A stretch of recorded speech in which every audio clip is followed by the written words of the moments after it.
শুক্রবার ইসরায়েলি বিমান বাহিনী হাসান নাসরাল্লাহকে হত্যার জন্য দক্ষিণ বৈরুতের একটি শক্ত ঘাঁটিতে আক্রমণ চালায়। তারা কমপক্ষে ১ ডজন ২,০০০ পাউন্ড ওজনের বাংকার বাস্টার বোমা ব্যবহার করে। নিউ ইয়র্ক টাইমসের বিশ্লেষণে বলা হয়েছে, মার্কিন তৈরি নির্ভুল অস্ত্রশস্ত্র বিস্ফোরণের আগে ভূগর্ভে প্রবেশ করতে পারে, বেসামরিক হতাহতের ঝুঁকি হ্রাস করতে পারে এবং সফলভাবে সুরক্ষিত অবকাঠামো ধ্বংস করার সম্ভাবনা বাড়িয়ে তুলতে পারে।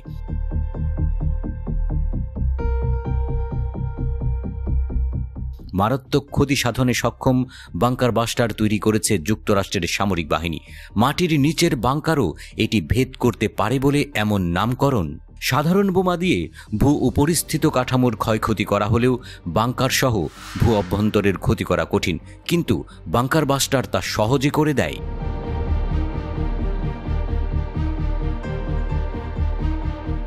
বিশ্লেষকদের মতে বৈরুতে শুক্রবারের হামলায় অংশ নেওয়া আইডিএফ ফাইটার জেটগুলিতে কমপক্ষে ১ ডজন বাংকার বাস্টিং বোমা লাগানো ছিল।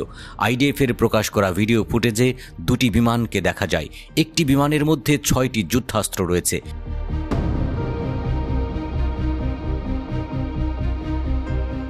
ভিডিওতে দেখা যাচ্ছে একটি বিমান কোনো বোমা ছাড়াই ঘাঁটিতে ফিরে আসছে।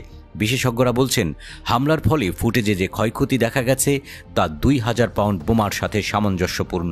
নাম প্রকাশে অনিচ্ছুক ২ জন ইসরায়েলি প্রতিরক্ষা কর্মকর্তা নিউ ইয়র্ক টাইমসকে বলেছেন, হামলার সময় কয়েক মিনিটের ব্যবধানে ৮০টিরও বেশি বোমা ফেলা হয়েছিল, কিন্তু ব্যবহার করা অস্ত্রশস্ত্রের ধরন নিশ্চিত করেনি ওই ২ কর্মকর্তা।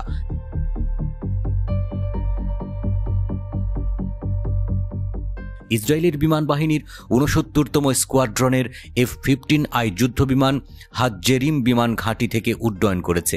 ইসরায়েলের প্রতিরক্ষা বাহিনী আইডিএফ এমন একটি ছবি প্রকাশ করে জানিয়েছে, বৈরুতে হিজবুল্লাহর প্রধান নাসরাল্লাহকে হত্যা করার মিশন পরিচালনা করতে বিমানটি রওনা হয়েছিল।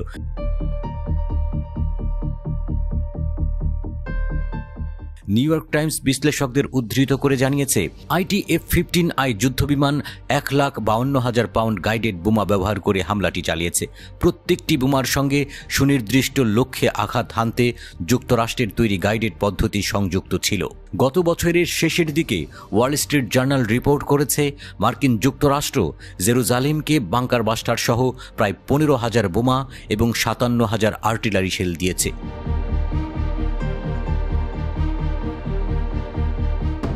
লেবাননের চিকিৎসা ও নিরাপত্তা সূত্র রয়টার্সকে জানিয়েছে, দক্ষিণ বৈরুতের শক্ত ঘাঁটি দাহিয়ে হতে বিমান হামলার স্থান থেকে নাসরাল্লাহর মরদেহ উদ্ধার করা হয়েছে।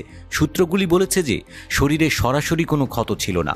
ধারণা করা হচ্ছে বিস্ফোরণের শক্তি থেকে আঘাত ছিল মৃত্যুর কারণ। বিশেষজ্ঞরা বলছেন, আবাসিক এলাকা, বেসামরিক মানুষের আবাসস্থলে বাংকার বাস্টার বোমার ব্যবহার সুস্পষ্টভাবে জেনেভা কনভেনশনের লঙ্ঘন।